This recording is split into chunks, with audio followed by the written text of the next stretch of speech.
आणि आता पण सांगते, काही दिवसात जिल्हा परिषद आणि ग्रामपंचायती निवडणुकी आहेत, तेव्हा पण तुमच्या समोर येतील हे सगळं घेऊन. पण तुम्ही सतर्क राहायला पाहिजे. आपण सगळ्यांनी लढाई एकत्र लढली पाहिजे.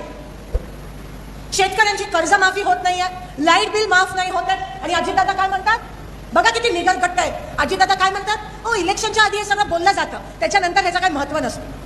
म्हणजे तुमचा वापर केला, तुमच्या जीवावर मतदान घेतलं आणि इलेक्शनला निवडून आल्यावर तुम्हाला सोडून दिला, तुमचा अपमान केला. किंमतच राहिली नाहीये लोकांची.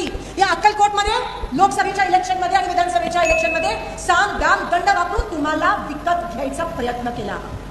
तुम्हाला विकत माणसांची किंमत राहिली नाहीये. लाडक्या बहिणीचा वापर केला. महाराष्ट्रात दिवाळखोर झालंय. लाडक्या बहिणीला आम्हाला विरोध नाहीये, पण तुम्हाला नियोजन करायला काय झालं? लाडकी बहीण बंद चालू करायची आणि संजय गांधी निराधारच्या पगारी बंद करायच्या.